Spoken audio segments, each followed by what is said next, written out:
Good morning, everyone. How we doing?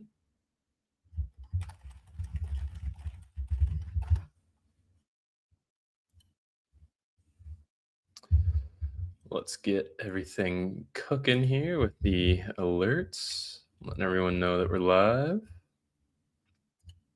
Hopefully, everyone had a fantastic uh, little Monday afternoon into Monday night, Tuesday morning. Let's make sure everyone knows that we're live.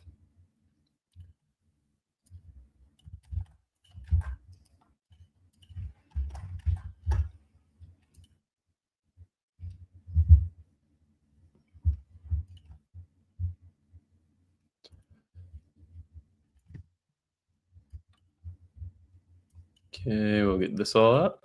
We'll cover the Globex IB trade that we had last night. What's going on, Mike, Sergio, JP McLaughlin? How you doing? Yeah, that's all set. Good. And one last thing I got to do is change the thumbnail on the YouTube video because I can't figure out how to keep it consistent. I know there's some way, but I can't figure it out for the life of me, so I just have to go and manually do it every morning, which is okay. It's fine. No, this is not made for kids. Save. There we go.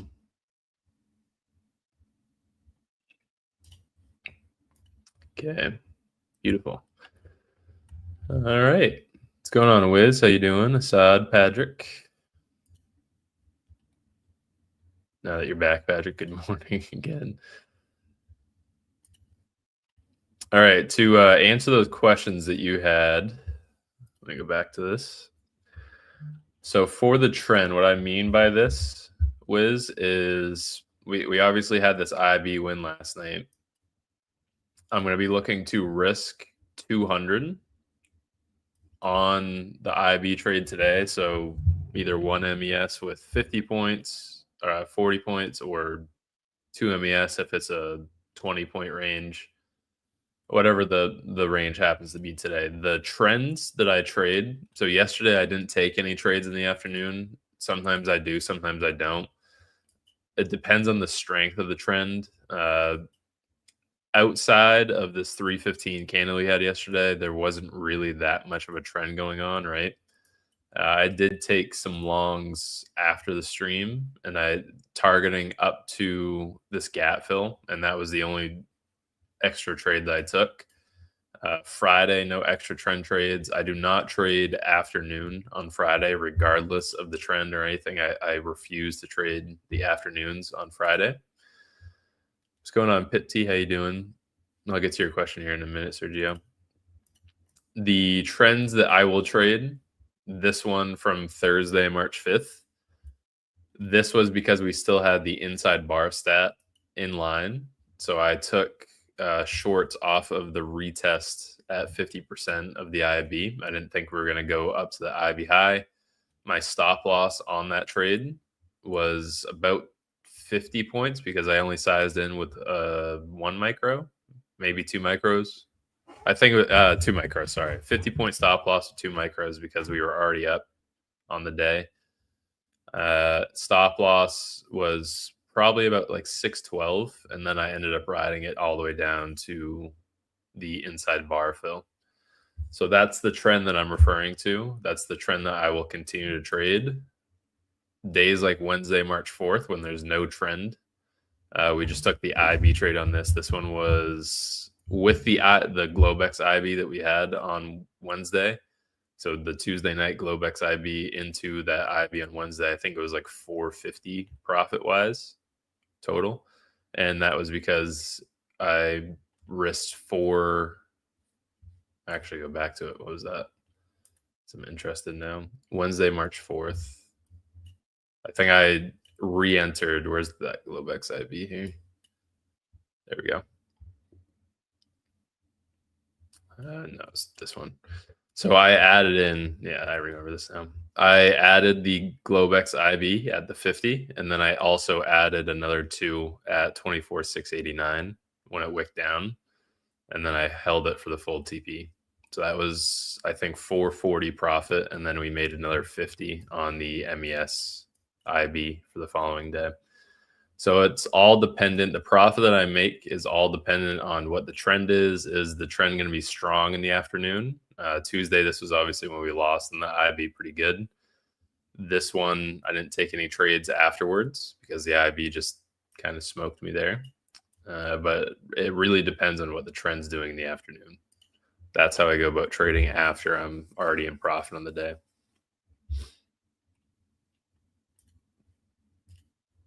Good morning, everyone. Welcome in. Welcome in. I have one question. What was your average day in trades day for the 12.5K payout in 6 days? If it's easier for you, can you share your plan? Hopefully that's exactly what I just answered, actually, Sergio. So it's all, I got really lucky when I started the accounts. Let's see. Few details. There you go. So 1298, 950, 1000. That was last week. So March 3rd. You can see that the days that I guess I ended up starting these accounts after we lost. Oh yeah, that's right. I took longs on these after. I'm sorry, I lied. I lied about not taking a trade afterwards. I took longs on these accounts on Tuesday. I'm trying to remember where I took them. I think I took it at 598, maybe 600.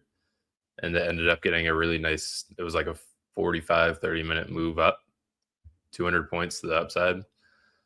So I capitalized quite a bit on that. And then the following days, those were all the ones that the next IB, we had that Globex IB. That one was like 450 profit, as I just said.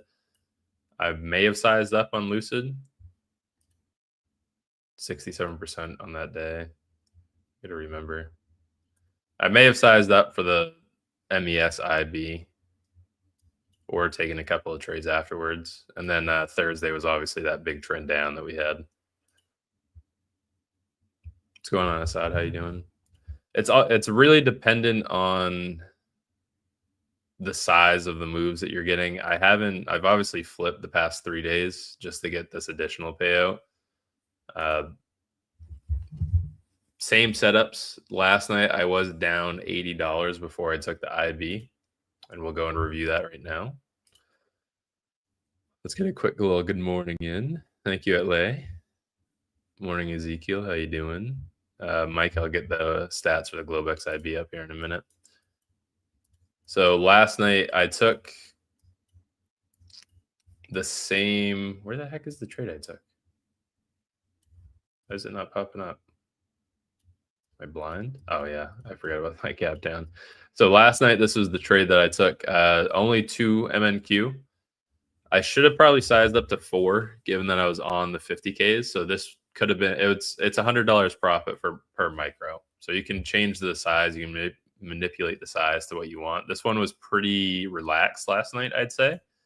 It went up 130, came back to break even, and then went to full TP. And I think it was about an hour in this trade. Like 653-ish was the entry. Actually, I'll go down to the 1 minute, get the exact frame on this. Where'd the trade go? There we go. So yeah, this was entry was at 6:53 on the dot, and exit was at 7:49. So just under an hour in this trade. It went up 130. And this was also what I was referring to. I probably should have secured that last night. Obviously, this is all in hindsight, Wiz. I probably should have secured that because this is exactly what I was talking about, actually, in that DM we had. You see how it hit like 70% of the price target in maybe like 10 minutes? And then it took, to get the additional full TP, it took another almost hour.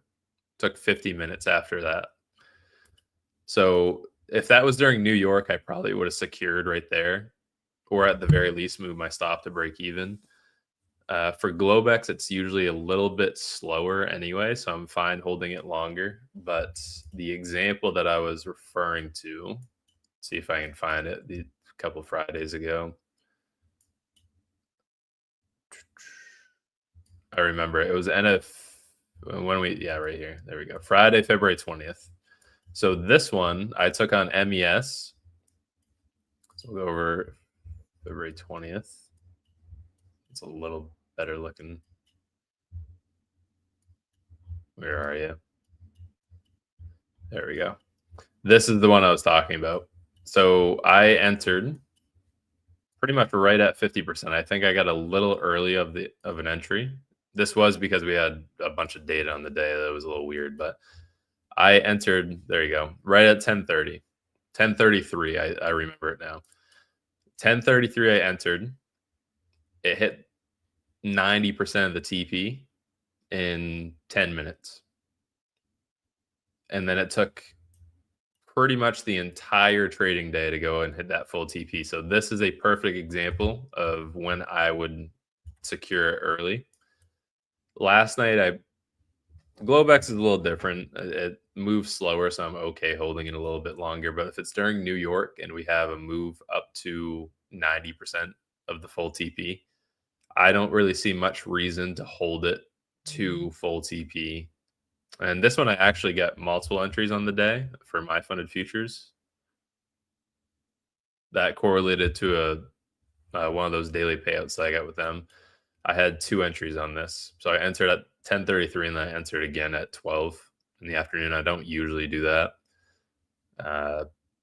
But this one, I hit 90% of the TP, secure the position, and you would have ended up holding for another 2 hours. You would have gone break even. You actually would have gone red on this trade. And then it hit full TP. What's going on, El Supremo? How you doing? So this is an example of why I secure early during New York. And last night, same thing. I was up 130 in 10 minutes. And then I ended up holding it for another hour just because we were riding it to full TP, which it ended up working. We ended up making another $70 off of it, but that's another third of profit is the way that I look at it for another hour of holding it. I don't really like being exposed to the market that long, which is why I really struggle at securing the trades early. Good morning, Grandma. How you doing? Tuesdays are size up days? No, they are not size up days. Not after last Tuesday. We need to have some kind of recovery there. My back testing better Globex I learned yesterday from New Week opening gap to respect price action. Yeah, that was the mistake I made yesterday. I should have, in hindsight, obviously it's so easy that why did we short yesterday?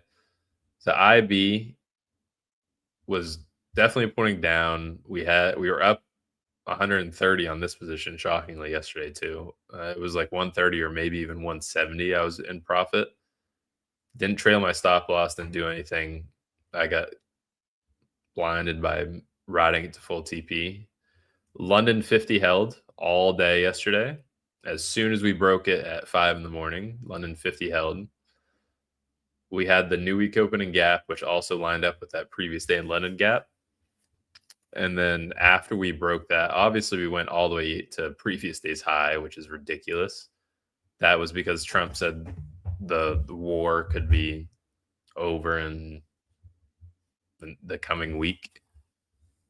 So that's why we had that move. For Globex IB, I'm not going to be trading on Lucid today. We're going to be trading on Tradeify here. This is Tradeify fundeds. These are 50K, so I might size up a little bit on the first trade as well. It depends on the range. Depends on what we get for a range. So for the Globex IB stats, go over to daily. There we go. Then IB by rejection. And we can customize this to Tuesday because that was the Globex IB that we took last night. And those are our odds. So we actually had, it's a little bit less little bit under what the average is for New York IB, but it's still really good. Last night, that was a 75% chance that we had the high break first because the low form first. Sorry, we targeted the low. So 70% chance just about. It was pretty good. Globex IB been cooking. It has been. It's been doing really well. I think we are, since we started trading it, the Globex IB is 5 for 5 now. I don't think we've taken a loss over the past week. I traded it for a little bit longer, but it wasn't with real funds. Last week we were 4 for 4 with it. This past Sunday, I didn't get an entry. So this Globex IB. This one I am blaming on the volatility. This one, I think it did probably. I imagine the IB looked more so like that, but because of how fast we gapped down, there's no way. I do not believe that we had a perfect open at 24.5. There's no way that we opened it right at 24.5 for a psych level. If it was like 24.502, 24.503, I'd believe it, but 24.5 flat, I feel like that's slippage or just volatility or velocity logic or something weird. I think the IB on Sunday looked more so like this. I mean, it still worked really well. It just didn't get the retracement to 50%, so we didn't get an entry. But this one, you definitely could have gone short. And this was 24.3, 25, all the way down to 24 flat. We shorted because IB formed the way it did, and stats say break low was more likely simple, not taking into account nuances like where's the gap, where is it not. Yeah, I was thinking about that in the afternoon yesterday too, Bob. Only because we took a loss did we start digging into why we took the loss. Same thing that we did last Tuesday as well. We could have spent the entire I could have spent the entire day yesterday just sad like someone kicked my puppy because we lost on the IB. It's just a loss. Simple as that. We lost on Tuesday, maybe because of the size of the gap or the size of the move or whatever. We could have found a million different reasons as to why we lost. Luckily, the IB is as simple as just taking it. Now, I will add in hindsight, I should have respected the gap. It did look really good when we first entered the trade because we were in at a little early. We were in at 10.23 yesterday. It wicked down to like 5.92 and then all of a sudden spiked all the way back up. But at the very least, the Globex IB made up for it. Yesterday, I took a $400 loss on evals. And then today we ended up making a $200, $220 win on funded accounts. And I qualified for that lucid payout. So I'm not too upset about the one yesterday. It does kind of stink that it lost, but I get the IB range, but how do you come up with London 50? London 50 is my own model. That one is London low. So I'll actually go and measure it for today. We don't have another gap, by the way, because our previous day's high is all the way up at 330. Previous day's low, previous day's high. We were technically opening within previous day's range, so we should very easily go and take out previous day's high. These are all the stats that I use every morning on edgeful. This gives me my bias. So we're definitely going to have a long bias into open. This is actually lining up really well for longs right off the bat. We'll go over to Qs and we'll go, there we go. So we have a 90% chance, just about 87% chance that this gap up gets filled. Gap down, sorry. We're gap down 19 cents right now, so it's not really a gap. We have a 90% chance that this gets filled, meaning that price is going to go up to 607.79, 19 cents. And then for the inside bar stat, because we are opened within previous day's range, previous day's high is 609.27. That was made right at 330. We have an 83% chance that price will go up to that level. 609.20, what is it? 609.26. So we have a 83% chance that we go up to that level, and we have a 87% chance that this gap gets filled. No gap days like this are kind of tricky for bias right into open. We're gapped pretty much the same on SPY and Qs, so they should line up at the very least. And then for SPY and Qs, our previous day's low, previous day's high. Very unlikely that we get a pivot all the way down to 662.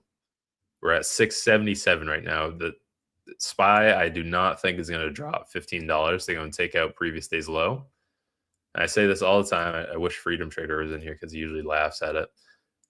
If you gave this to a fifth grader and you said, which one of these levels do you think is going to hit first, 680 or 662? You have an 83% chance of hitting one of those levels. Which ones do you think is going to hit first? The fifth grader is probably going to point at the one that is closer by a long shot. This one is $2.50 off on SPY versus the downside being $15 away. So it's a lot more likely that we just go up and take previous day's high simply because of how close we are. There's no critical thinking or advanced math that goes behind it. It's just because of how close we are. Do you trade NQ and ES for Globex IB too? I traded MNQ last night. I did 2. I probably should have done 4. It was a 50-ish point range, just under 50 points, just over 50 points. Sorry, it was 54 points for the range last night. So I got the entry right at 50 because I had a limit order, and luckily there was no slippage. So I probably should have sized up maybe to even to 3 MNQ because of the 50Ks. But I mean, it was a win, so not really much to complain about there. Can I explain that gap fill by size again? Yes, the gap fill by size on edgeful. So we're green now. I'll go over to SPY because it's a little bit better. You see on TradingView the gap in the bottom right, Wiz?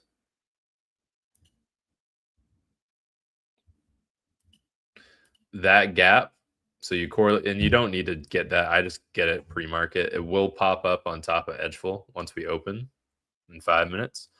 That gap dictates which one of these brackets you go and look at. So since we're between 0 and 0.19, that's what you select. And for Qs, we have an 80, because it's a gap down, we have an 87% chance that that gets filled. The larger the gap, the less likely you are to fill it. And then if it's anything over 1.5%, those almost never fill. And this, I know this is only over the past 6 months, but even over the past like 5 years of data, a 1.5% gap only fills, I think, 9% of the time, 8% of the time, something like that. I really only use this if we're gapped in the first 2 brackets. The third bracket is pretty close to a 50-50 chance of filling, so that one's not really all that valid. The second and first bracket, though, if you see a gap down of this size, it's almost a 90% chance that we get filled. Do you think MNQ will try to go down to equilibrium of that Trump candle? I don't. We might go all the way down to 600. I don't really see that happening, though. We retraced most of it last night, El Supremo. So if I just draw in that news candle right there with the wick that continued, we hit 50% of it on the dot, actually, last night. 1945. 8:45 last night, 7:45. And I think, yeah. So that was the Asia Open that we hit 50%. And then you can see we freaking rocketed up off of 50%. So no, I don't think we're going to go down to that level. Let me draw this in, see if we, there you go. So we hit 50% pretty much right on the dot. Even if I just have it be that one candle, we got pretty close to 50%. But no, I don't think we're going to retest it during New York today. We could, but we already hit it. So, and then once we did, it moonshotted right back up. Do we check the gap at open 9:30 ET? Yeah, I'll show you guys what it looks like on edgeful. When it pops up, the top of the screen right here will show what the gap is, what bracket you're looking for, and what the percent that the gap gets filled is. And that will also give you a bias. So if we pull up the screener, I don't usually use the screener, but once the market opens in a minute here, and these will all populate, and most of them should be bullish because they're a very small gap down right now. This will probably be all over the place, actually. Current gap sizes right here. 0.7, 0.2, 0.8, 0.8, 0.1, 0.1. So those will all populate at open. I never use the what's in play. I'm sure it's useful. I just don't prefer to use it. It's not my thing. I think 3M to 4M, then 50% of the range that's the London IB. Let's see if it worked today. I don't think that one got a retracement. I think I saw someone posted on X earlier. 3 to 4, there you go. So it almost got a retracement. Almost got back down to, I needed to get to 25.7 and it got to 25.21. Not quite there. Okay, 17 seconds. We have a gap up now, 10 cents. So we should actually no gap. We're gap down. This one's not going to give us a bias, but I do think right at open we're probably going to go to 609.26, and then on SPY we're going to go up to 679.90. I think we should almost immediately go take out previous day's high. I'm not even going to have time to draw the arrow. I mean, we could be proved wrong. It did the same thing on Thursday, March 5th. But what I was getting at here, this one did open pretty close to 50% of previous day's range. So this one was a lot different, actually. There's more than enough time to tell that price probably isn't going to go to previous day's high. So after that IB low broke, that's why I switched my bias to the downside, because this has an 18% chance of going and having a double break, meaning price would go up to 612, or it's an 80% chance, 83% chance that price breaks previous day's range, which we just did. So inside bar stat already fulfilled for today. Let's see, this should populate the gap fill size now. Give it another minute or two. I think they updated in 5-minute intervals within 5 minutes. SPY should also go and take out previous day's high, 679.93. Gap is filled on SPY, so there's that 87% stat as well. Now, both of these should probably continue up for the day. I think we'll probably get London high. It's pretty sad. It's updated on edgefill now. Let's check. There we go. So it says 94% chance that we had a gap fill on Qs, because it must have gapped up. Gap up between 0 and 0.19, which we filled it. A little tiny wick down. I did not see that. Do you see the guy on X that the new Apex plans gets a payout approved in 5 minutes on 20 times 1500? Must be nice, man. They can't toy with people the way that they do with the old plans, and I no longer have my accounts anymore. I'm not trading on them anyway. They denied my payout for saying that I had, and this might honestly be, I have the email. I unfortunately can't show it because they're going to try to sue me, is what they said on the email. But it said I didn't break any rules. There was no MAE rule violation. There was no trading violations. So they go and deny my payout because they say that I made defamatory post on X, which sucks. So I had another payout ready to go. I requested it February 25th, and they just emailed me 2 days ago and said payout denied. And then it said you need to delete this tweet, this tweet, this tweet, this tweet, because it's defamatory, and this isn't what Apex is. So for being honest about the company, I get my payout denied. It's not something that you should be trading with. What's going on, Mark? Good morning. Above 75%, both retracement and gap will be filled, and they are opposite. This one, the gap today, I wouldn't really worry about being opposite. Yes, we did have a gap up on Qs, but the gap up was like 0.01%, if that. So this gap, if it was like SPY's gap down 0.2 and Q's is gapped up 0.2, then yeah, that's an issue. But today, this one, there was maybe a 5-cent gap on Q's, if that.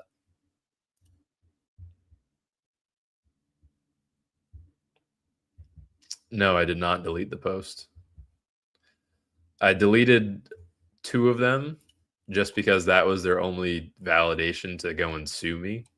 They were actually trying. They put in the email that they were going to claw back that 30K payout that I got if I didn't delete the post. So I deleted the 2 that gave them validation to claw back. Long over London 50 mid. Mr. Zinc, you changed my life. Year to date, 20K in payouts. Thank you, sir. Awesome, Roland. You trade London 50 so much better than I do. It's ridiculous. I don't have anything to. Keep doing what you're doing, man. I don't have any input. You're using London 50 better than I would. Did you see how London 50 worked yesterday morning, Roland? How well it worked all morning, actually? That was the validation to go long. It's ridiculous.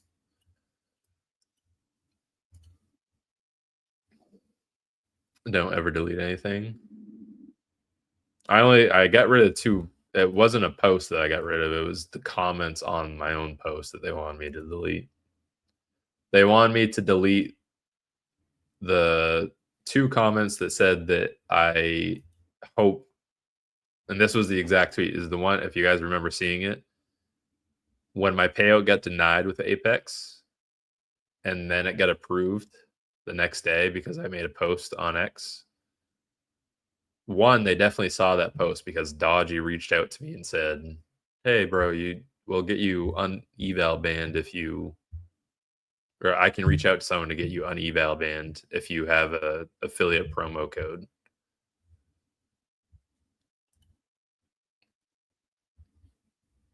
But they wanted me to get rid of the post that said that my social media presence impacted why my payout got approved, which it definitely did.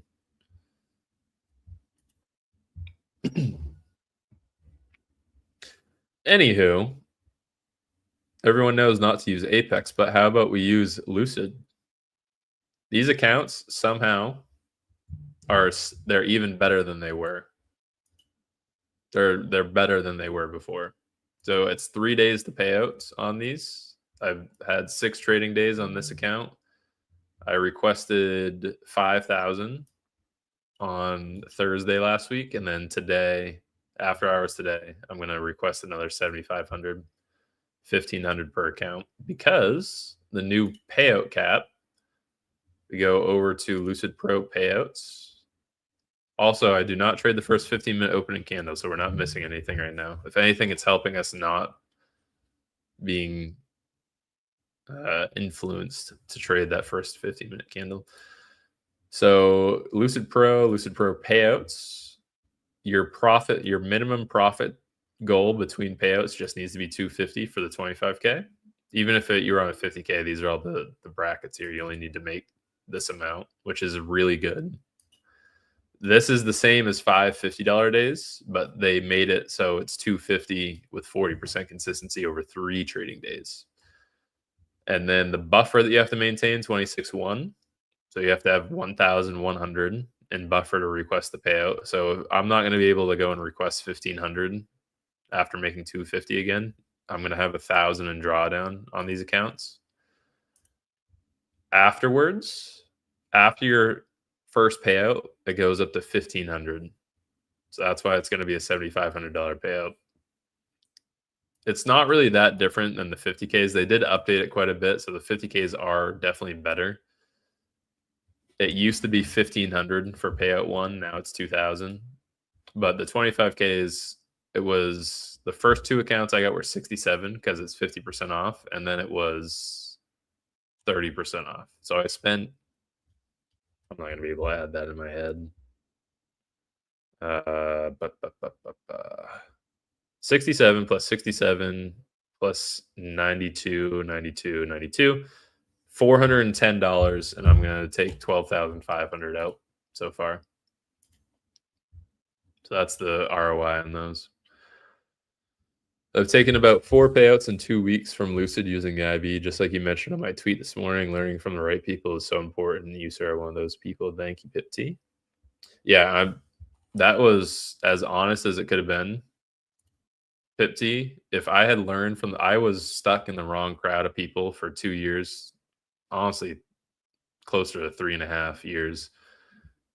As soon as I left that last Discord that I was in, my trading has just blown up.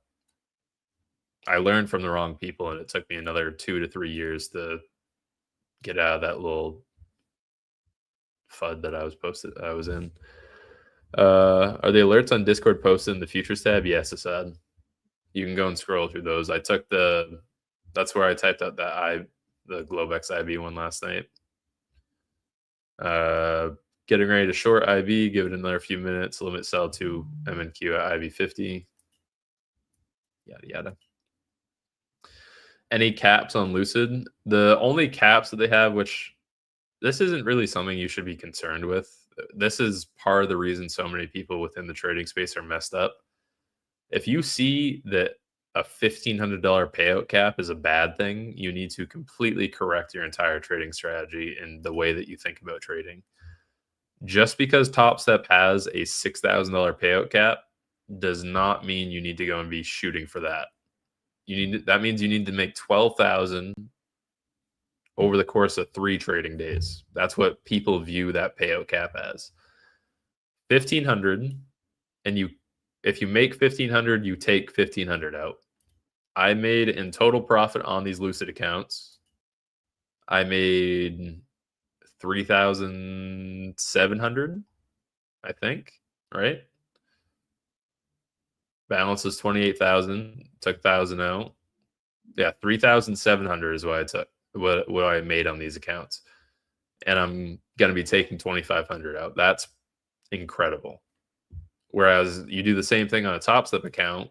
If you want to hit the payout cap, you have to make 6,000, or you have to make 12,000, sorry, to take 6,000 out, and then you need to make another 6,000 to take another 6,000 out. So what you make on Lucid, what you make on Tradeify as well, you keep. It's not a 40, 60% profit split. But I see that all the time. People will say, oh, Lucid has a payout cap, though. That's why they stink. You go and find me somewhere else that you can take a $1,500 payout in 3 days, maybe working like an hour a day. And that's per one account, by the way. Over 5 accounts, copy traded $5,000 payout into a $7,500 payout in 6 trading days. Payout cap is not something you need to worry about. What's your size on micros? 2 MNQ. What I was explaining to Wiz this morning, it depends on the trend as well. Yesterday, obviously, would have been nice to catch the 240-point candle we had at 3:15 in the afternoon. If only I had known Trump was going to tweet.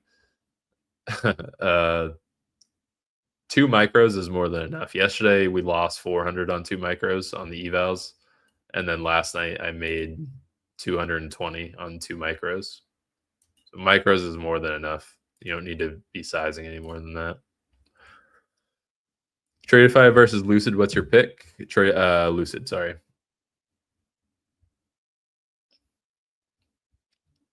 Hey, Paradox, how you doing? Leo is actually, he's in his last week of university right now. So he will be, I think he'll be live in here on Tuesdays now, moving forward. Tuesdays and Thursdays, maybe. You can DM. I'll tag him here for you. You can DM him. I'm sure he'll answer. But he's gonna have like 30 extra hours of free time a week because he's done university. I meant how long these accounts will be valid before they terminate them if you reach the cap. Oh, there's no payout cap with Lucid that I know of. They can move you to live at their discretion, though. I have one friend, and obviously this is just him telling me, it's not a confirmed thing, but he said he's had 180K in payouts from Lucid. I don't think they have a payout cap. My funded futures is capped at 100,000 in sim profits before they mandatorily. That's not a word. Before they move you to live. What word was I trying to say there? Before they move you, my funded future is 100K in sim profits before they move you to live automatically.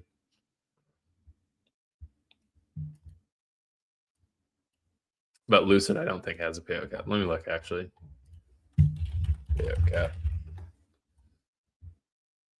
Payout methods, Lucid Max, Lucid Direct, payout objectives. Yeah, it doesn't look like they have a payout cap. They have caps per cycle that you're in. So if you have this account, you're capped at this amount. If you have 150K, you're capped at 3,500. So on. And then this is why I don't trade the first 15-minute opening candle. This is just losing. If you're trying to trade this first 15 minutes, that's and actually just go over this chart for it, get the exact points. So first opening candle, you have a 65-point move up, doji candle, 65-point move right back down, chop, chop, chop, 65 points down to 24,960, and then this 1 minute candle right here, 70 points right back up, 80 points right back up. That's why I avoid that first candle. And I will continue to say it, 60% of my losses came from that first 15-minute candle. So I am eliminating that statistic. The day before CPI is always a no trade day for me to do the random wicks. I only have that rule for NFP. CPI hasn't done me that bad. CPI hasn't done me that dirty yet. I'm sure they'll start going on a streak here soon where CPI starts screwing me real bad. Perfect pick, T. I'm looking to scale horizontally. I know you like my funded futures. What are the thoughts on funded next 25K? I haven't tried funded next, and I haven't tried take profit trader yet, so I have no opinions on those. I think Lucid is one that you should always maintain in your futures trading prop portfolio. You should always have Lucid. After Lucid, I moved over to Tradeify growths, the Tradeify 50K growths. I like 1 day to pass accounts. I usually get really lucky with the 1 day pass. I traded on these Tradeify accounts. The reason I passed these in 1 day was because of this drop that we had on Sunday's Globex. You don't have to pass them in 1 day. Even if you don't pass them in 1 day, having no consistency in the funded or the eval is really nice. And then funded consistency is not bad either. 40%, something you don't even really have to worry about. So after Lucid, Tradeify, and then the reason I have my funded futures at third is because they have trailing intraday drawdown on the rapid accounts. The rapid accounts are the ones that I prefer. You can use the flex accounts, but the flex accounts are pretty similar to how Top Step runs their evals and funded accounts, where you only keep 50% of what you make for the first payout. And the reason that's so important for their first payout, 97% of traders don't even get to that first payout on a prop firm. So statistically, you shouldn't be worrying about what the benefits to getting a second, third, fourth, fifth payout is. Also, part of the reason why I say focus on the payout at hand, and then if you get another payout on that same account, great. Start sizing down. You can always start over. Blowing the accounts is going to happen. I hate to say that it is a ROI game. you're not going to catch me spending 170,000 over the course of 10 days to get a $300,000 payout, but spending like 2,000 to 4,000 a month to get 10,000 to 20,000 in payouts is perfectly fine, I think, anyway. So focus on the payout that you have in front of you. Don't worry. This is the biggest complication that I see everyone come to me with. Freedom Trader, you were guilty of this yesterday. Don't worry about how much buffer you're going to have for the third payout or the fourth one or the fifth one. Take your payout. Always take your payout right away. Don't try to make more so you have a buffer ready for the second payout. Take your payout that's at hand and then worry about your buffer afterwards. Don't flip it. It's count your chickens before they hatched. And if anyone ever played sports, high school sports, college sports, did you ever have a coach that worried about the game after the one that you were currently playing? So if baseball, for instance, you pitch someone that's not as good for a team that you think isn't as good, and then you end up losing. That happened twice in my high school career. Thankfully, it wasn't in playoffs, but you have a team that's not as good, so you don't play your best, or you don't play people at their best positions, and then you end up losing the game because you were focused on the next one. I always withdraw the max Rollins and then worry about the buffer afterwards. I got 2-step accounts. I've taken 2 payouts from one, haven't received one from the other. I want to scale out. Would you recommend Lucid 25Ks? Yeah, Lucid 25K Pros all the way. By the way, code Zinc. Thank you. Code Zinc will work with my funded futures, Lucid, and Tradeify. Lucid's definitely the number one recommendation that I have. Lucid 25K Pros. I have Tradeify 50K growth, which is, I hate saying that because I struggle saying the growth, plural for growth accounts. Sounds like I'm saying gross. What's going on, James? How you doing? James Roos official. Did you end up getting your embassy thing figured out? When are you starting your personal accounts? I'm gonna try to get a few more payouts, and then I need to look into who was it that told me? Sean, I think. Apparently, you can have 4 personal accounts on Tradeivate, but I need to figure out how to do it. And then you can copy trade your accounts on Tradeivate. I have no knowledge of it. I know you can have at least 2 personal, so I'm gonna figure that out soon. Used code Zinc the other day, enjoying Lucid and TradeC very much. Copy trade and TradeC is solid so far. Just be careful with it because it's still in beta. Obviously, they're gonna fix anything that you have issues with, so there's that. Have you ever tried Forex IB? I have not. PipT in here has. Alice, so if you have any questions for the Forex IB, you can go and ask him. I do know for a fact, though, the IB works on your most common pairs, so Euro USD. I think this is one of the most used IB trades for Forex. Perfect representation of the model on Friday last week. So you had your low form first, high form second, entry rate at 50%. You even had a 0.5 expansion on that. And then didn't work yesterday. The IB didn't work on Qs yesterday, so I wouldn't really void that one out. But if you go and back test it, it did work decently well last week. Just looking at last week anyway. You had some 50% entries. Same exact model. Same exact playthrough. It looks like it doesn't work when Qs doesn't work, funny enough.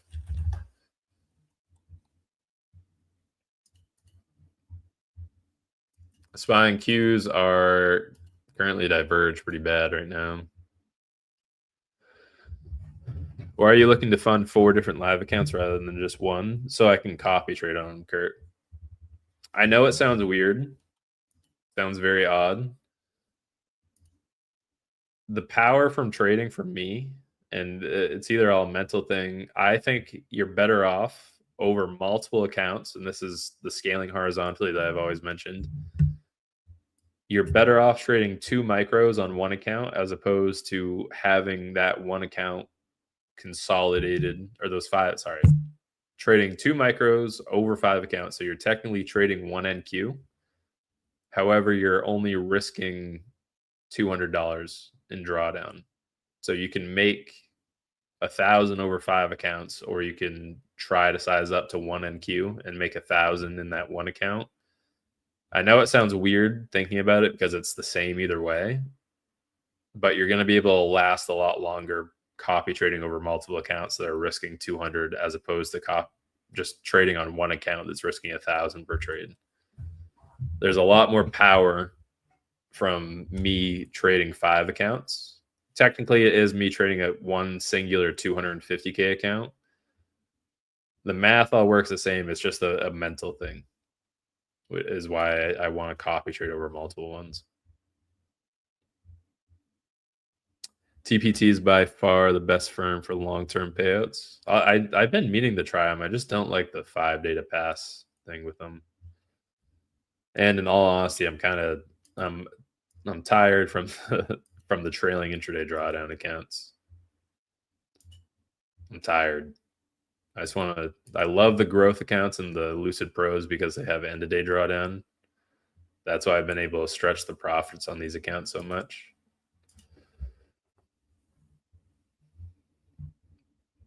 If I withdraw the max, I have like 100 to play.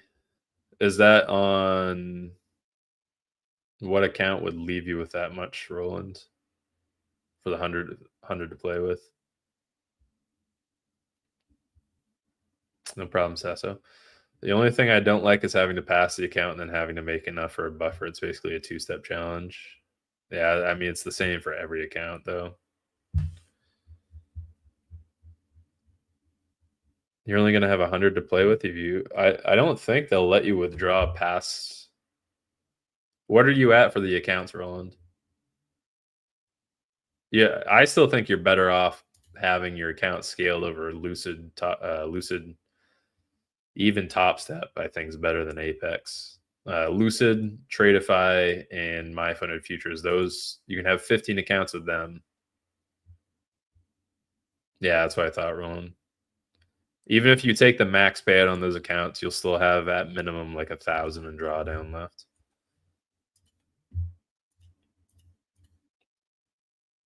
I copy trade 3 1K personal accounts. I risk 100 to 200 a trade. I've been able to have multiple 1K weeks. That's with paying myself. Do you copy trade them on Tradeovate, Pipti? Sergio just asked you the same thing. I have the high right now on both ES and NQ lined up so far. Yeah, they are lined up, but looking at the chart in general, Q's had an opening green candle, SPY had an opening red. That's what I'm meaning. They're diverged. They are lined up with the low forming second, but they're not lined up on the chart. On Trade Locker. Okay, I gotcha. I don't want to get this wrong, but do you always aim for the maximum amount you can pay out, or do you pay out the minimum as long as you're eligible? I always aim for the max. I always take the maximum. I always take the max that I can get. So these accounts, 1,500 is the max. If I qualify for the payout and I only have 1,200 that I can take out, then I'll take the 1,200. Being greedy and being more exposed. This is prop firm trading, by the way. This isn't how I'm going to trade the personal accounts when I do start them. But for prop firm trading, I spent $90 on these accounts. I'm not going to try to make another 300 in a buffer so I can save the account for a little bit longer, or think to myself that I can save it for longer. 27.6, I'll take 1,500 out today. I'll have 26,100. I'll have 1,000 buffer to work with. more than enough considering that the accounts start with a thousand for a balance in them. So I'm going to take the max. I'm going to worry about the third payout after the third payout. I'm not going to worry about the third payout right now before I've even taken my second one.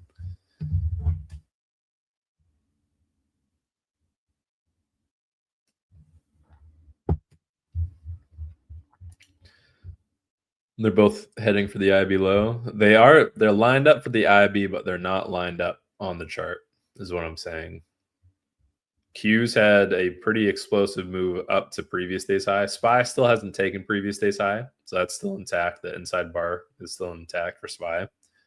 I do still think we're going to go up to that inside bar. I don't think we're going to go all the way down to 662. So I'm being a little cautious on the IB right now. We also do have some speakers today. I think Trump is scheduled to speak at like 11:30. We have existing home sales at 10 and then CPI tomorrow. Maybe a no trade day before CPI. We'll see. We do need to get the entry at 50% anyway, so we have to wait for that. I'm not a fan that we're heading for. This is the same thing that I didn't read yesterday, which I wish I did. We had that gap fill above, so we have for today we have an 83% stat for taking previous day's high or previous day's low. We have previous day's high a lot closer to the upside, but the IB is pointing to the downside. So it's crossed up, kind of similar to how we were crossed up a little bit yesterday.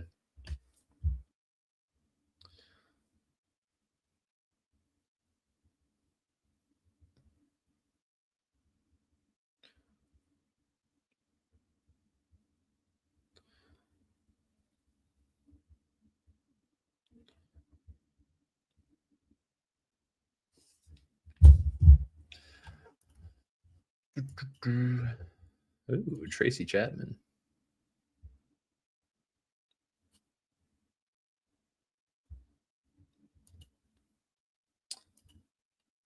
Good little playlist going on in the back today.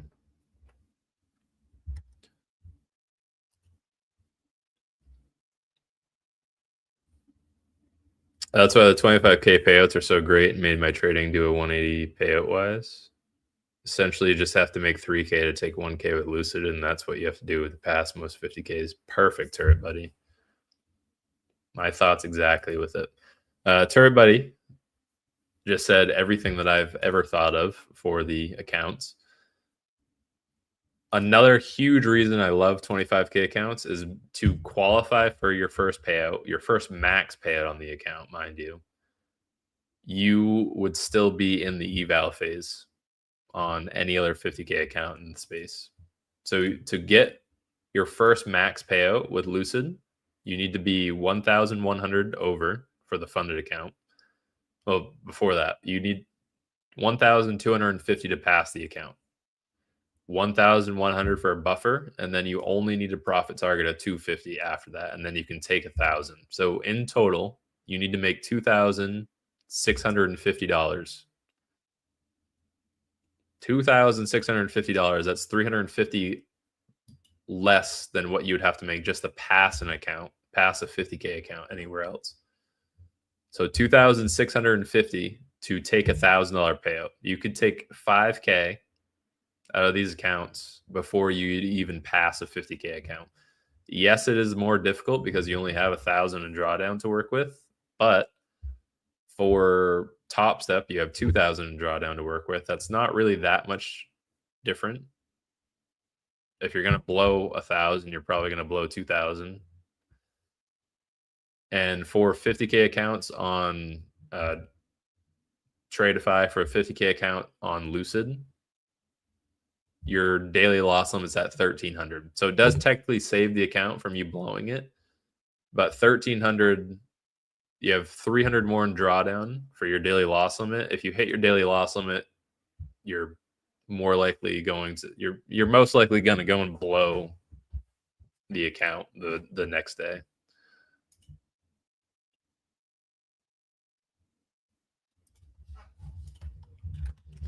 No way, Steve. That sucks. I'm so sorry. Steve has been waiting 17 days He requested his payout on the 23rd, February 23rd. So 17 days he's been waiting for his Apex payout, and they just denied it on him. Account investigation. The legal or compliance team will be reaching out shortly for any information or verification needed or alert you to any action taken to your accounts due to repeat violations. So he didn't it doesn't look like he technically broke any rules, but he's been waiting 17 days for them to deny his payout. And he has like what's his balance? He just sent me the screenshot yesterday. That sucks, Steve.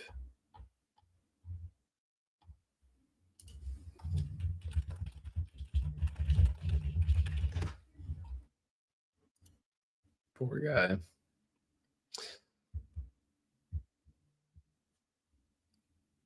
Why is Steve denied it? Just said account investigation. That's the only reason they gave him. The other chats are DMs too, Assad. Not everyone types in here.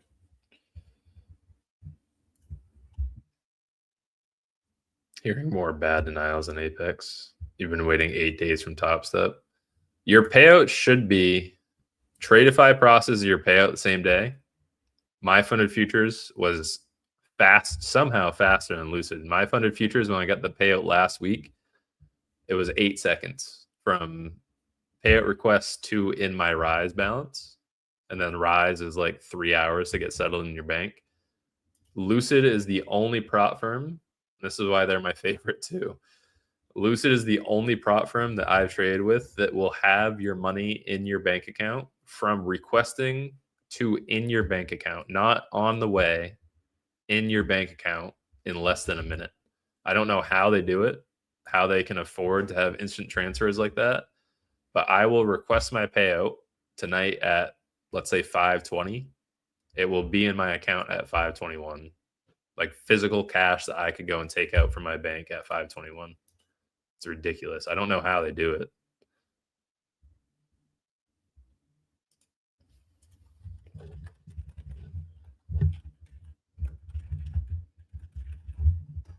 But it's the most dopamine increasing drug that you can get from payouts. I got to figure out why it's doing that, Tyree. I might have to stop streaming on Firefox, sadly.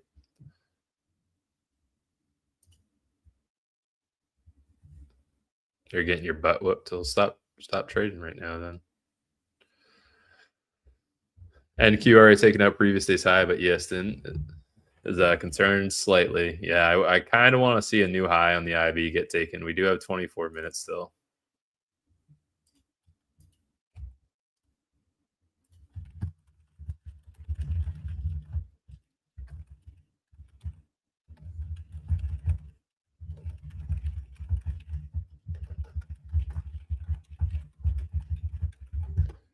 I'd like to see a new high get taken on the IB, but for right now, we're still targeting the downside. We might not get a break of the IB. Sorry, not a break of the IB. We might not get a break of previous day's high. We'll see. Crude oil is back to 87 a barrel. I don't know. I cannot believe that I didn't believe. Can't believe that I didn't believe some random guy on TikTok that said that they were increasing the gas prices by 80 cents over 2 days, because they did. It's crazy. Gas around us is now up to 360. It was at 280 last week. It's 360 now. I lost 600 in Lucid accounts this month. I need help. All 25Ks, by the way. What was the reason that you were in these trades right here for the first 45 minutes? Gas is 469 here. I am so sorry for you, Trader Phil. That sucks. 469. No, I got you. 469, I figured. Thankfully, I just filled up our oil tank last week. So I probably saved myself like $300. Heating oil spiked way up, I bet.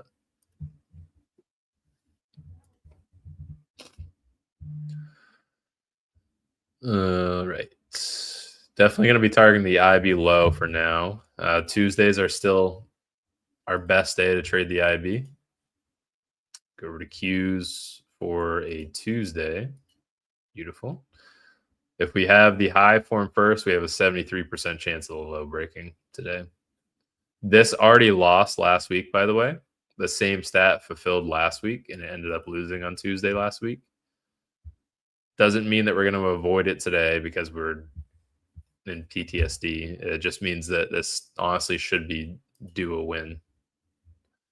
And if it happens to lose again, 2 days in a row, this will be the first time that we've had 2 losses in a row on the IB. Technically, we did win last night, so that wouldn't be 2 losses in a row. 2 days in a row where the IB failed. That's better. I haven't had 2 days in a row where the IB failed. Back tested, there has been 3. 3 days, I think, was the max. Actually, Tyree, you have that data. I think it was like 6 days. And that was trading all the way back in 2025, beginning of 2025. Getting rid of my car that took premium gas, Trader Phil, was the best decision I made. Mine used to take premium gas too, and it was, especially being a college kid, having to go and fill your tank with gas that cost like $4.60 at the time was terrible. So bad.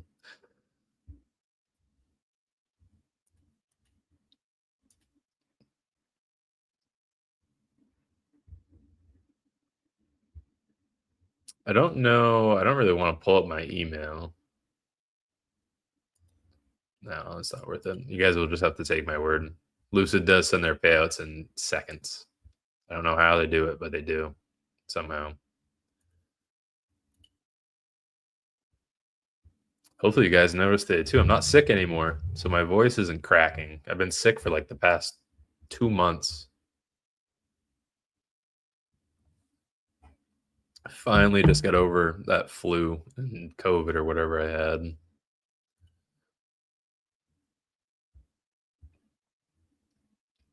That's a 2008 Lexus with 230K miles on it. I'm keeping her until she stops running. How is that car still running? Yeah, my voice is finally back to normal. I can speak. It's awesome. In the edgeful app on the IB breakup by rejection report, how far back do you typically? I always 6 months while dive. Always 6 months. Especially for the past 6 months, as of December 12th of last year, so 3 months ago from today, actually, we are just now getting into quantitative easing. So you don't need to worry about what the market was doing a year or 2 years ago. Think of all the different cycles that we've gone through just in the past 4 years. We've actually gone through in the past 4 years, and you can see pretty clearly on the chart when we're in quantitative tightening versus easing, or when we shift. We went to quantitative tightening October 23rd, 2023, or just October 2023. And then we were in quantitative easing the entire 2020 move. This was all quantitative easing right here. Quantitative easing is usually extremely bullish. Quantitative tightening is when you'll have your bear markets to sideways action. And then the shifts between quantitative tightening and quantitative easing is when you'll have these consolidation periods, which is what we're in right now. So December 12th, and it was known well ahead of time. It was definitely known in September that we were going into quantitative easing. This is the consolidation from the shift from tightening to easing. And what I'm getting at is that you do not need to worry about what price was doing. It's more relevant knowing what price was doing in September last year to present, because we've been in that same trend for the past 6 months. You don't need to go and worry about what price was doing back in April 2025 or December 2023. These are all different markets. So right now, this is our third different market cycle, third separate market cycle in the past 4 years of trading.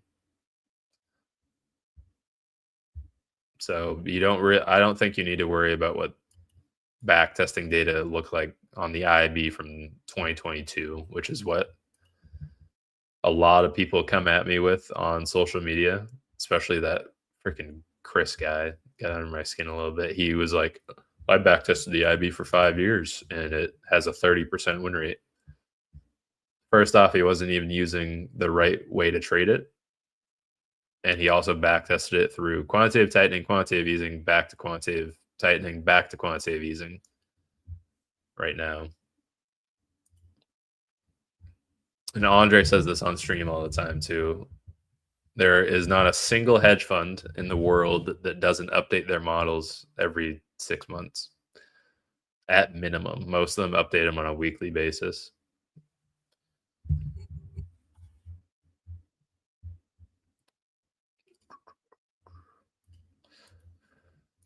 This is kind of boring, huh? With CPI tomorrow, Tyree, maybe we don't take anything today.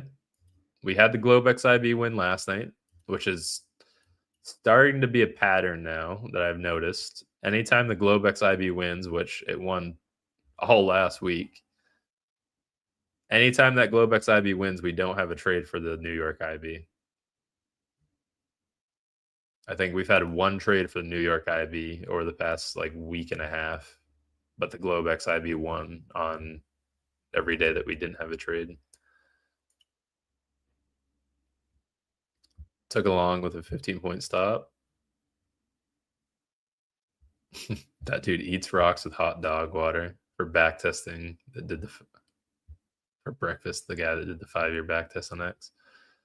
Not only did he do the 5-year back test, but every tweet that he's made for like the past week has all been about my account and the IB, which he's just trying to get some views out of it, but still.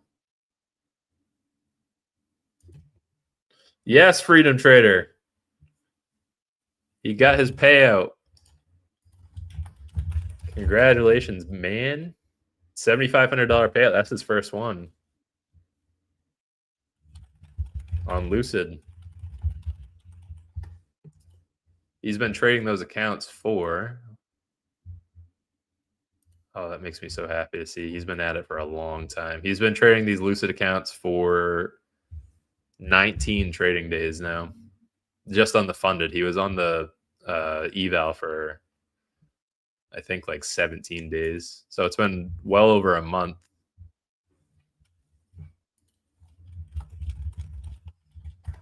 That's going to feel so good for him. Congratulations, Freedom. What did he take today?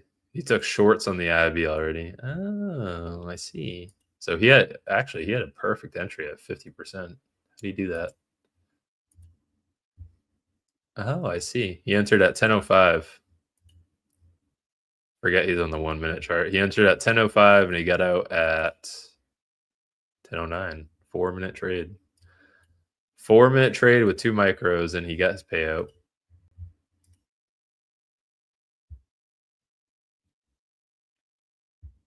You got the IB popular, so it's been patched?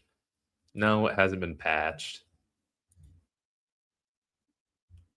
I will say I used to think the same thing for the 15-minute orb. The 15-minute orb just isn't really that good of a strategy. Look at that. I don't know what time for up and live.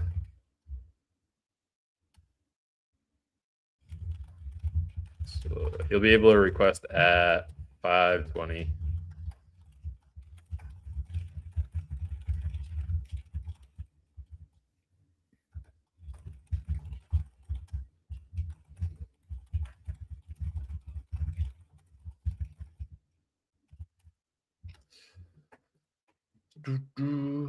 If we can get a retracement up to 50%, we can take the shorts for the IB. It's stretching a little far away from the high on SPY, so I'm not really worried about it taking 679. We'll see. Yeah, huge congratulations to Freedom Trader. He's been trading these accounts for a long time. Not many people can have a screenshot that says 19 trading days on it with one funded account. I am a little worried, though. Not for him, for me. Because every time I've had a payout with Lucid, it says on this screen for the trader dashboard every single time. Where are my accounts, sir? No accounts found. What? What happened to my accounts? Don't jump scare me like that, man. I'm gonna log into them, make sure I still have them. I know I didn't leave any orders open. There they are. Whew. Oh man, that'll get you going. I'll get your heart pumping. Jeez, that was a little scary. Don't do that. Every time I've had a payout qualified for them, it says payout eligibility calculated end of day, but it does not say it. Even for his screenshot, they just had payout eligibility calculated EOD.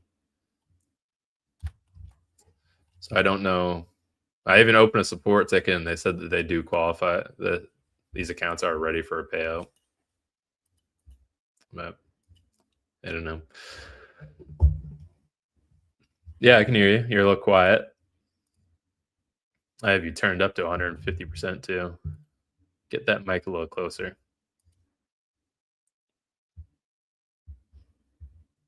No, it's not a problem. That they just calculate them end of day. You have to wait until 5:20 anyway.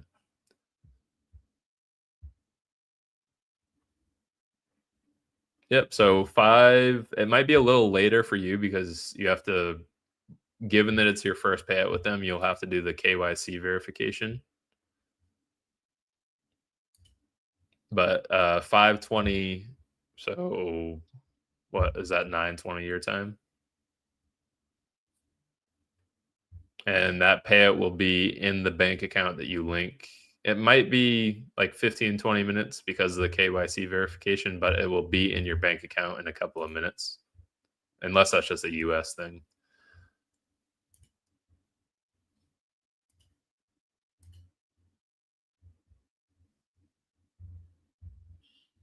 Yeah, that's your KYC verification.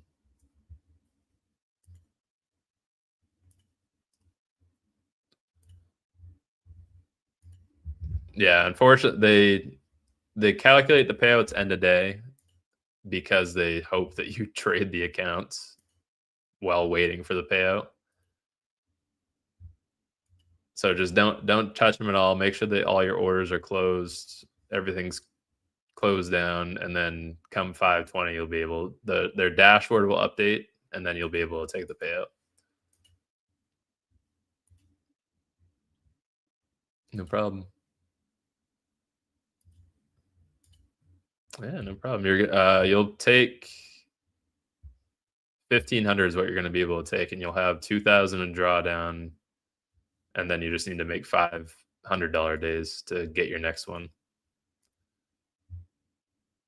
So you'll be able to take 7,000 after the split. It will be 6,900 or 7,000 flat. Yeah, never mind.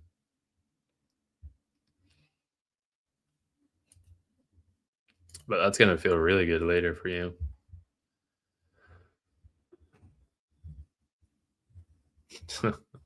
Still, really, I mean, that should retrace all the money that you spent on prop for like the past several months, Apex included.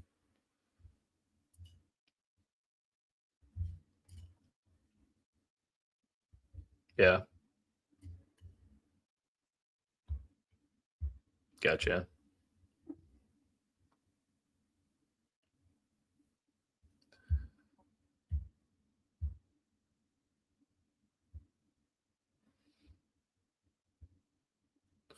I would go with the ones that are reliable. What I was just saying before you got live, Steve just got his payout denied after 17 days with Apex.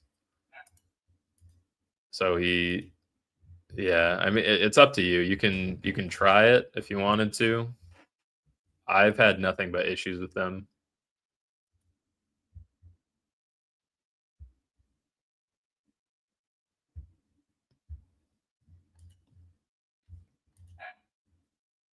Yeah.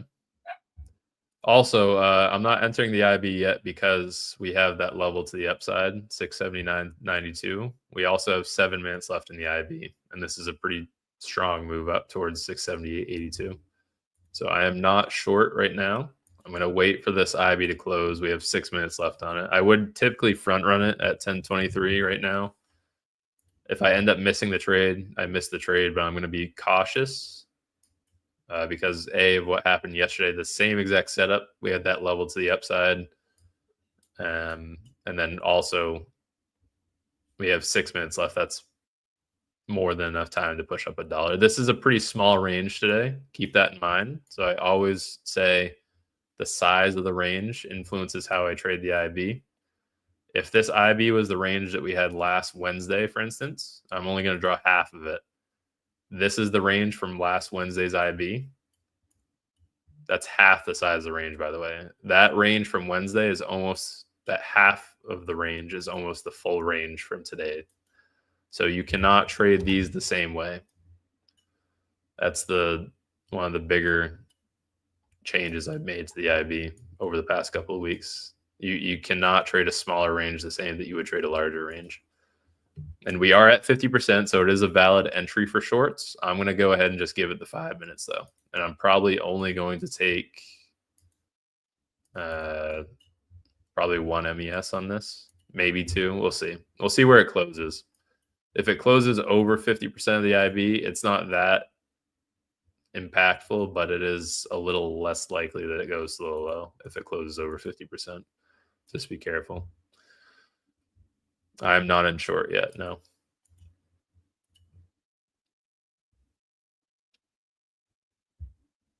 Yeah, shoot me any questions you have about that payout, Freedom. I'll help you with it. You're going to love how fast it is, though. As long as you meet, it's another reason I like Lucid so much. As long as you meet every requirement that's on, and there's only 3 requirements, but as long as everything on your dashboard is green, which yours is, and it says payout eligibility calculated in a day, which definitely means you're qualified for the payout. As long as those 3 things are green, you have no issues with your payout. That will get approved, and it will be approved immediately as well.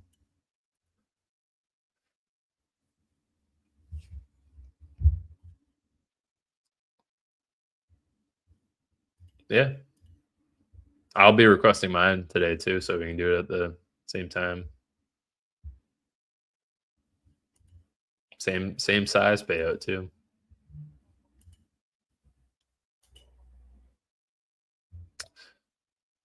You can buy more evals, but you can't get more funded. 5's the max.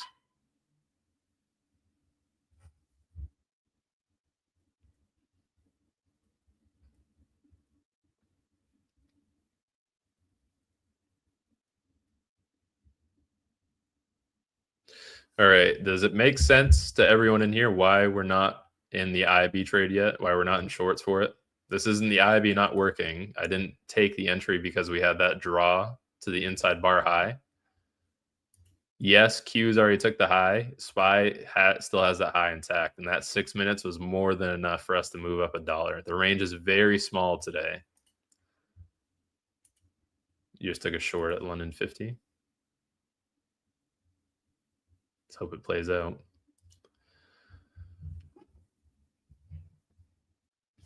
Go and look at any of my videos on it, Apollo. That's their best way to go and learn. We are about to make a new IB high on ES. 4 minutes left. Yeah, it's more than enough time. With how tight the range is, we can definitely go and push. I probably won't take shorts today.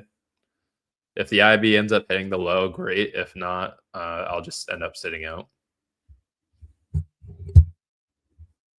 Ideally, we wanted to see a new high in the next 2 minutes, 3 minutes, basically 2 minutes and 40 seconds. On Tuesdays, if the high is formed first and the close is above midpoint, it states a 25% chance that the low breaks first. Oh, that's good to know.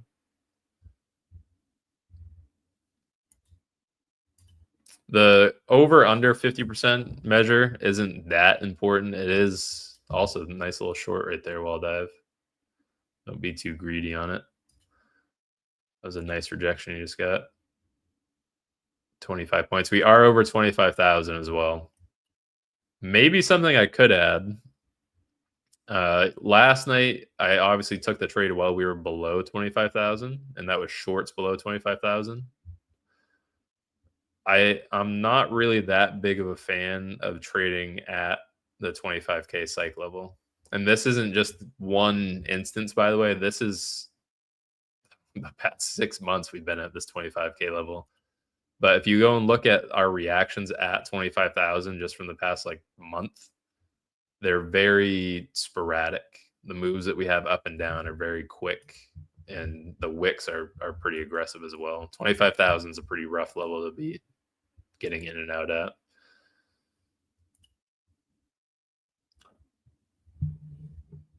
Chickens are walking through the snow.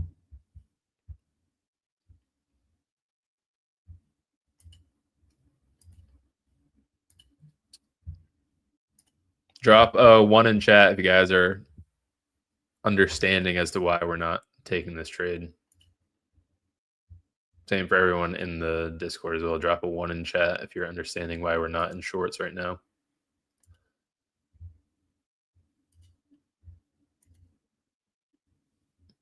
Actually, an almost immediate lesson learned from yesterday. We have the draw to the upside, same level to the upside. We're not taking the trade shorts because we have a higher stat. Why did edgeful log me out again? Don't do that. We have a higher stat to the upside than the IB today. And that one that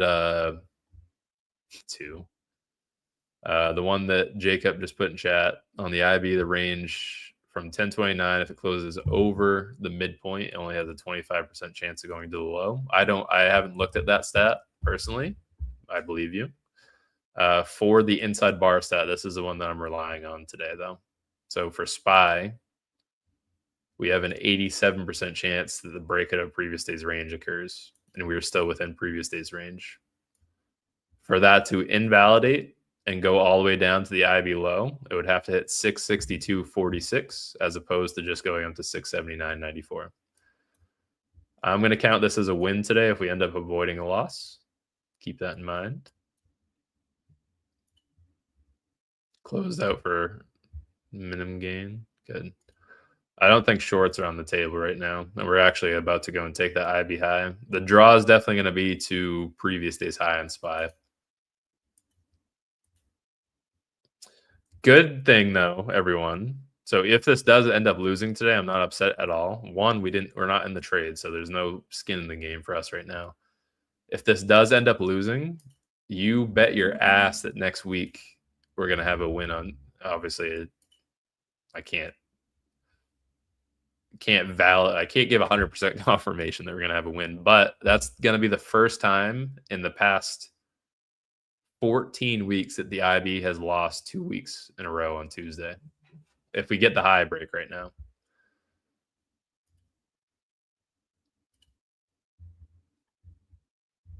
If we get the high break. Is there any documentation you could share with all these rules / annotations? You guys are looking at it right now. That's what the benefit to the lives are.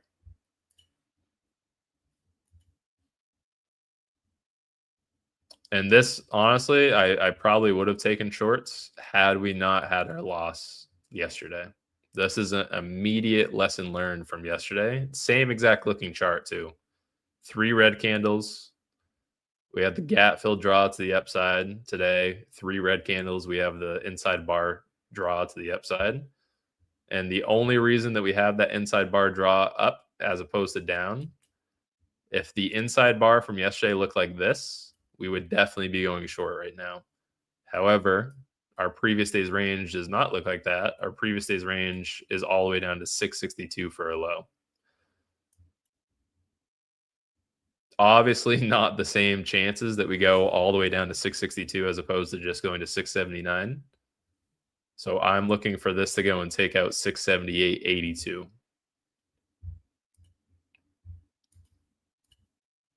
Simply because it's closer. And the same thing I started the stream off with. If you gave this problem to a 5th grader and you said which one of these levels is going to hit first, the 5th grader is not going to overcomplicate everything. They're just going to say probably the high because it's closer to the high.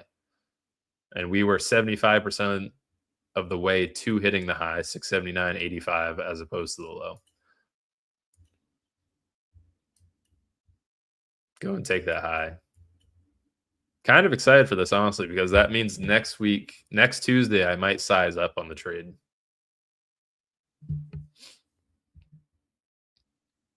I'm in on the IB50, size down, though, based on the inside days report from Edgeful. Nice.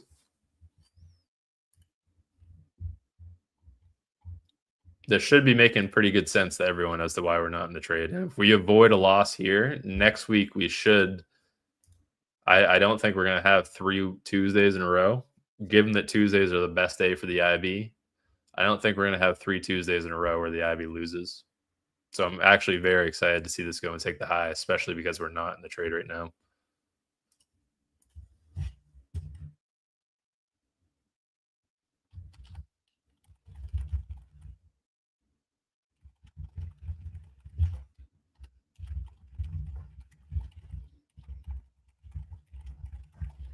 I'm going to wait for the IB to break, and then I'm going to look, which there we go. It just broke.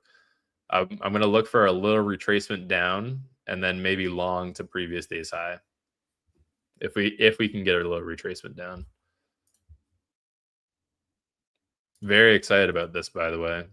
IB remains goated. Maybe not the IB per se today, but our annotation on the chart today was phenomenal. So I'm very happy with that.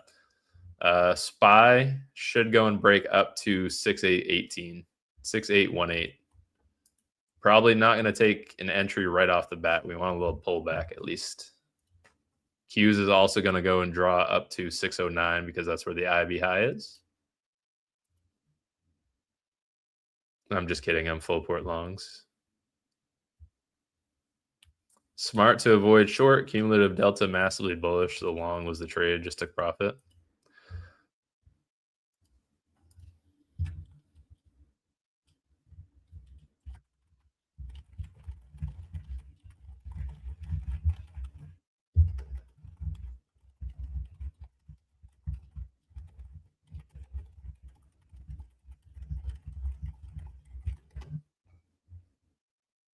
I'm going to count this as a win, honestly.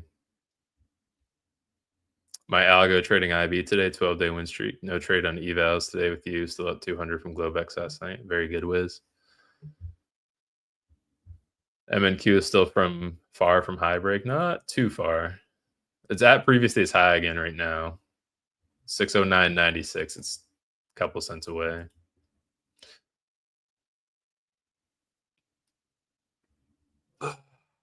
Big stretch. Dumb it down for me. Cumulative delta. I don't use that. I think that's something to do with Gex, with like what Lips used to use. So the way to prevent this loss is to purchase edgeful. Yeah, and I know that I'm a little biased to this because I'm affiliated with edgeful. I would have not. First off, I wouldn't have even known what the IB was without edgeful. We would have taken, and this is as genuine of a review as it gets. Had I not had edgeful, with the knowledge that we should go and break previous day's high on SPY with an 87% likelihood, open within previous day's range, 87% chance price breaks out of previous day's range. Had I not had that knowledge, we would have shorted there and we would have lost again. The same exact mistake that I made yesterday. So I guess there was a learning event yesterday. Same exact mistake I made yesterday taking shorts with that previous day in London gap, 669.80. That has a 92% chance of filling. Yes, the IB is valid, but on the same note, 92% chance that we fill a level like that, that's a little bit more valid than the IB. Same exact thing today. We have an 87% chance that we go to 679.94. Technically, it's an 87% chance we break out of previous day's range. We're not going down to 662.31. So we're going to go and hit 679.94. If we get a little pullback here, I'll try a long. I might try 2 with like a 10-point stop. We'll see. I do want to see a pullback though. I'm not entering long right at the top of a pretty strong green candle. But yes, if I would have taken this trade, I would have taken shorts and we would have just lost had I not already known the inside bar stat.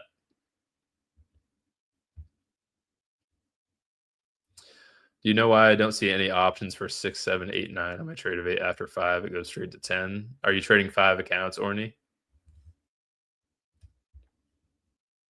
If you're using the drop down menu right here for contracts, is that what you're talking about? You're trading one. Uh, I don't know. It's just the UI thing with trade of 8.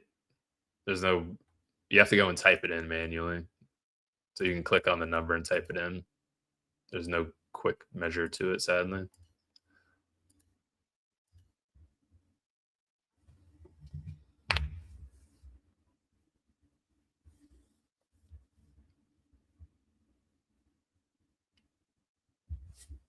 Yeah, if you want to trade 6 through 9, you have to type it in. So click on the 8, and then you just type in 6 or 7 or whatever it is.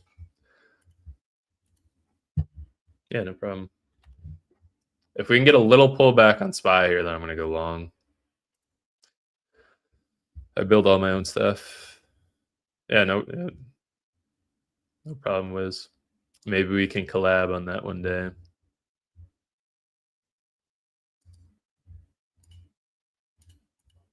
I'm not too worried about it. Good work, Zinc. I actually took a short on M&Q earlier, but once you explain the reasoning, hopped out at break even. So no harm done on the day. Very good. If this chart could give us a little pullback, we could go long. Nothing to do with Gex. It shows aggressive buying or selling and who's in control of order flow. When it is strong, not good to try to fade it. Gotcha. How do you know if it will break out of the range high or low side? Simplify it down to being just a kid. Which one of these levels, if I zoom all the way out and we're just going to look, I'm going to get rid of all the other nonsense on the chart. And we're going to go to open. Okay, this is where price opened. The level that we have to take is either 662 or 679. Which one of these levels do you think is going to go and hit? We have an 87% chance of breaking out of this range. Which one of these levels do you think is going to go and hit? Probably the one that we're $2 away from, as opposed to the one that's $15 away. So it's not any super complex analysis. It's just looking at it from the perspective of, okay, this is the level that we're basically trading at, and this is the level that we could technically go and hit, but it's way the hell down there.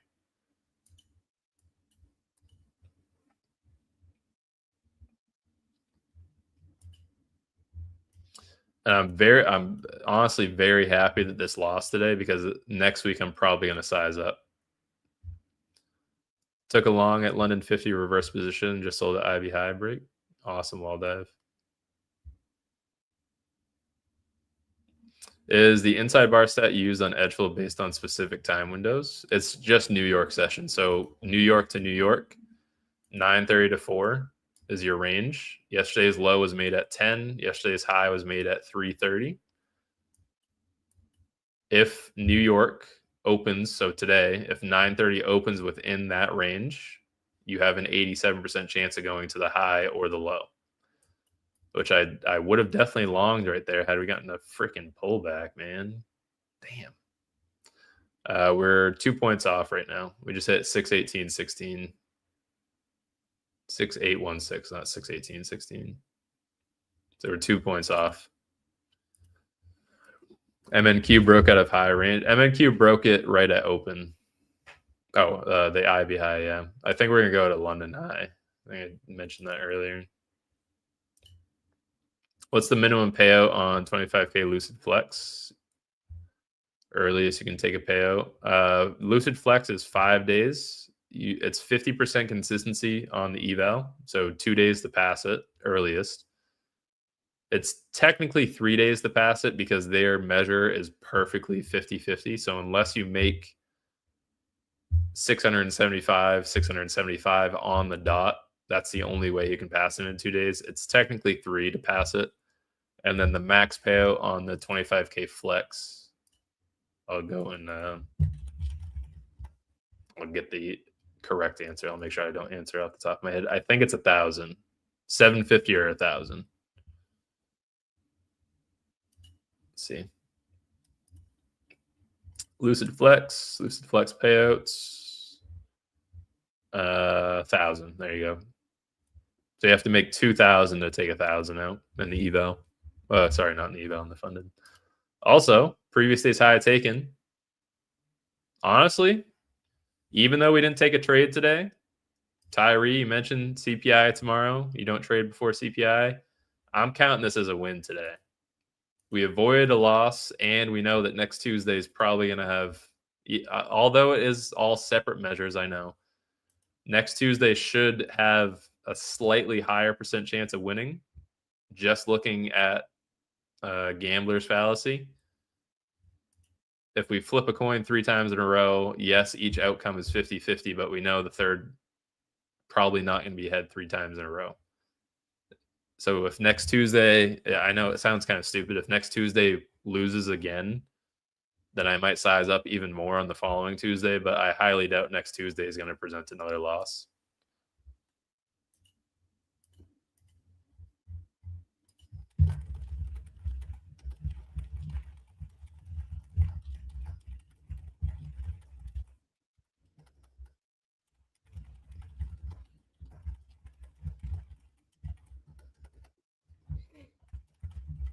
So avoid a loss, which is a win in itself. I long 2NQ at 25,000 after you said, I bet we hit the upside target instead of and paper handed it. IB only loses recently? Not today. It did lose on paper today, but we had a little more intuition that went into it. I didn't short today because we had an 87% chance of price hitting previous day's high.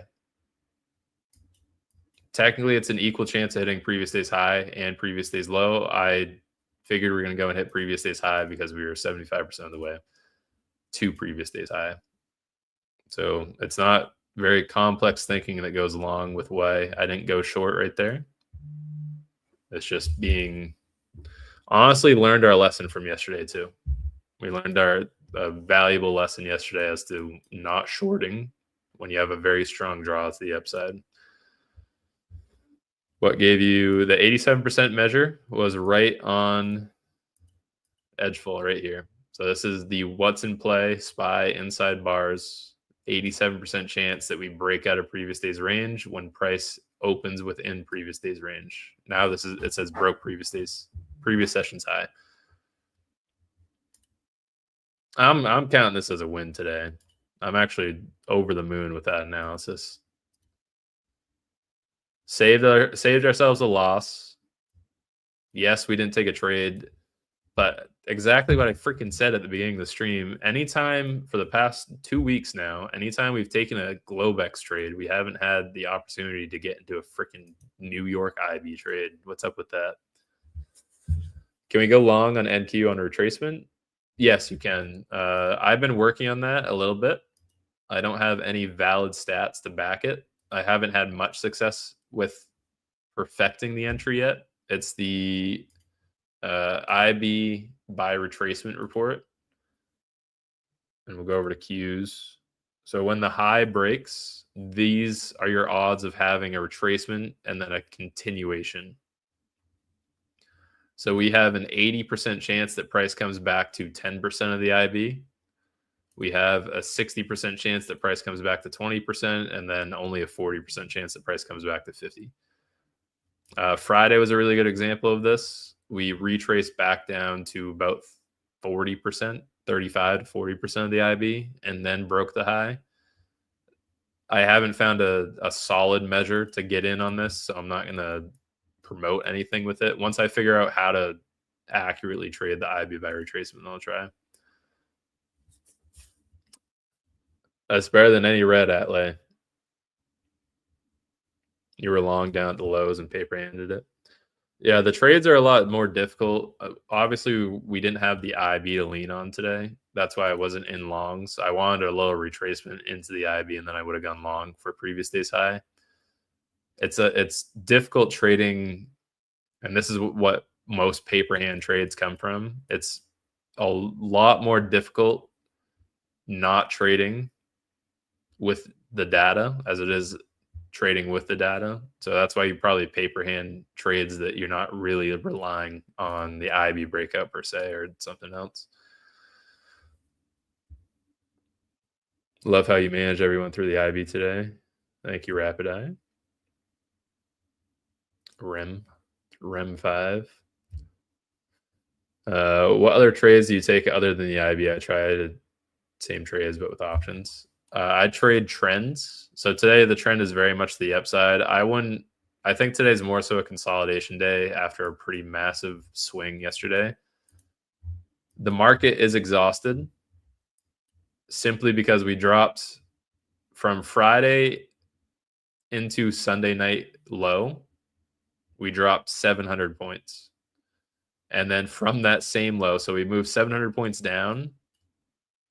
Then we went from 24,000 all the way up to 25,600. So we moved in total yesterday 1,700 points, 1,760 points of movement on NQ yesterday. So the market is due some consolidation like this. Don't you dare say the IB wasn't goated today. The analysis was goated. The IB is still goated, but analysis for today was also goated. Very happy with that. Like how day before CPI compared to the day before NFP for you. I'm happy with it. So much gems today. I thought this is one of our better streams. Today went very well. Got to make some clips from it. Got to farm some clips. I do need, if anyone in here is an editor, I do need an editor. I haven't been able to find a quality one. And the last one I reached out to, he tried charging me $4,000 a month for making 2 clips a week. Do a backflip? I can't do a backflip. I bet I could if I tried, but definitely not after just getting off this disgusting sickness. Upstart has good editors. What's my email? Email is mrzinc22@gmail.com. We're in the wrong industry. Yeah, no kidding. You guys would not believe. Everyone in here gets message from fake Zincs asking you to go and open X broker. I get messages from people that are trying to. The one that I get the most is people that are trying to promote the Discord, and they say, I can get you. They're always broken English. They say, I can get you 100 active users, $50. Or I get people that reach out from like Binance that try promoting Bitcoin something. Or I get people that try saying that they can grow my audience by X amount, and editors that want to charge $4,000 a month. You doubted -75. That's not too bad, Brian. It's not too bad. Got a message from Zinc saying buy a course on trading the IB. That was not me. My course is not released on the IB yet. Took the IB loss. I'm always mobile, so unable to catch all commentary or stats. Sorry about that, rather be. Go back and hopefully you're able to go back and watch like 20. Go back to like 10:32 or an hour 32 on the live. Got in one last mini on that pullback on the 5-minute clean trading day with 45 profits and 4 winning trades. There you go. Was informative today. When is the IB course being released? I'm going to try to have it out this weekend. I I have been slacking on it a little bit. I apologize, Assad, and everyone else. But to be fair, I had to add a whole nother section on the Globex IV.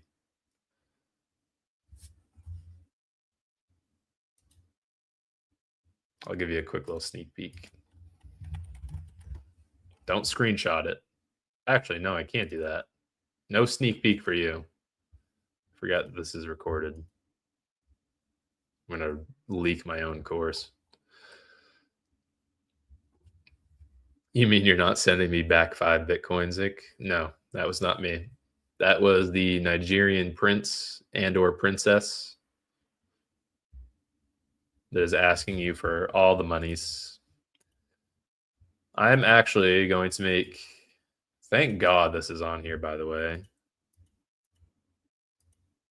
Beautiful. One and done for the day. 215 on the Ivy last night. No more trades for me today. I would maybe try to trade the trend continued to the upside. We are up 0.5%. I think that this is going to be a consolidation day, so I think we're probably, especially with CPI tomorrow, we don't usually make directional moves before CPI. I think that this is probably what we're going to do for the afternoon, and then unless Trump tweets, we might have a spike up at 3, but 4 o'clock should close under 613.46. I don't think we go above that. The next upside target and the max upside target for today, technically you have London high 611.51, basically where we are right now, 613.46, and that is your high from last week, Wednesday.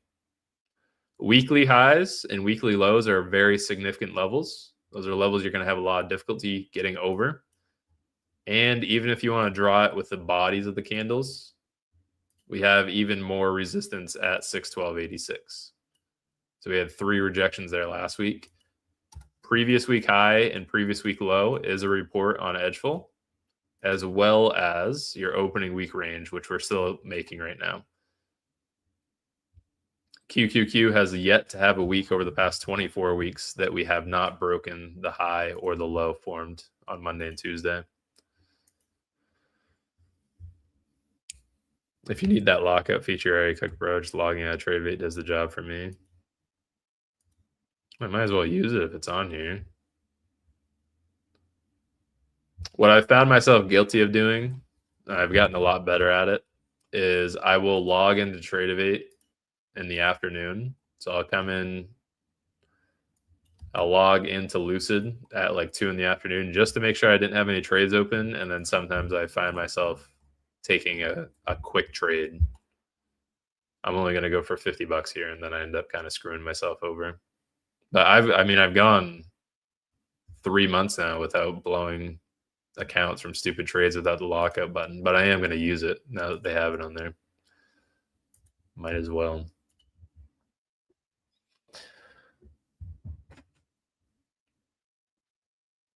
They are recorded, yeah. Going to be off for 2 weeks. I'll DM you the link to them, Assad. I have them recorded and then they're uploaded on YouTube afterwards.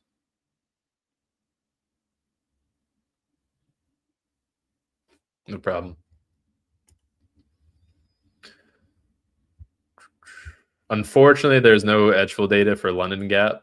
The previous day in London Gap, that's my own finding.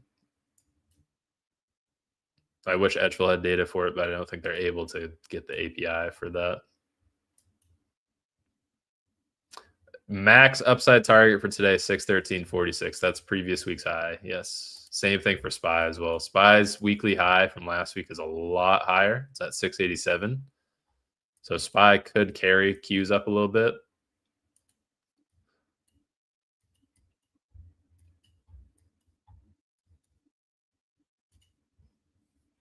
Can you please answer that question? What other time can Ivy be traded on MNQ and MES other than New York Open and Globex? 6 o'clock to 7 o'clock.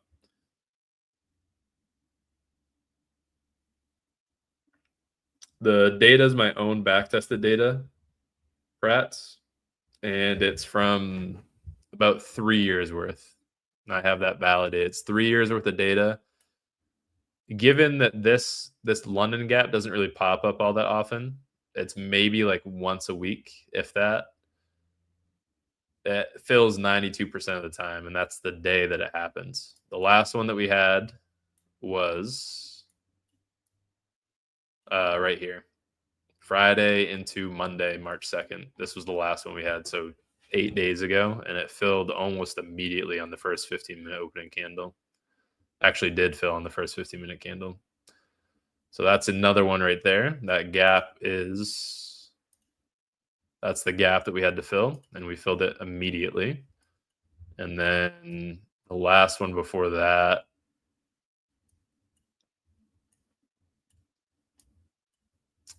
wow, we went a very long time without getting one of those gaps. Still none of them. Still none of them. There you go. The last one was January 30th to February 2nd. So yes, it does have a 92% success rate on filling the gap, but they don't really pop up all that often. When they do pop up, you need to trust them. And I failed in doing that yesterday. That's why we took a loss. But not tonight. Yes, Brian. Not tonight.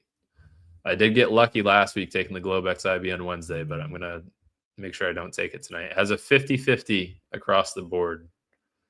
The Globex IB for tonight, technically Wednesday, it has a 50-50 across the board. So that is, we go to Wednesday's data because it counts for tomorrow's trading session. 50-50 across the board. So I will not be taking, especially with CPI tomorrow, I will not be taking, huh? The heck? Oh, I got you. I was confused. That was my affiliate payout. I thought Lucid paid me out of my accounts already. 50-50 across the board. So no Globex IB tonight. Sorry, everyone. I might still take it. Who am I kidding? I'm definitely going to be watching it, but it's a coin flip for Wednesdays. Just Wednesdays, though. Every other weekday is fine. If you go to Tuesday, which would have been the one that we took last night, this one, perfectly fine. If you go to Monday, which is your Sunday night Globex, this one's also perfectly fine. This one's actually a really good chance of hitting the right level. It's only Wednesdays. So unfortunately, Wednesdays is in Tuesday nights Globex. Every other night's fine. So something for us to look out for there. But we're going to go back to the inside bar. That will do it for the stream today, by the way. At most, I think that we get up to 613.76, 613.46, sorry. But I am all done for the day. No more trades for me. I did just lock myself out. Do I live stream Globex? No, I haven't done any lives for it yet. I keep finding myself out of the house. I'm going to try to do one on either Thursday or Friday. Well, Thursday. Friday doesn't have a Globex. Maybe Sunday night. Maybe I'll stream on like TikTok or just do it within the Discord on Sunday night. We'll see.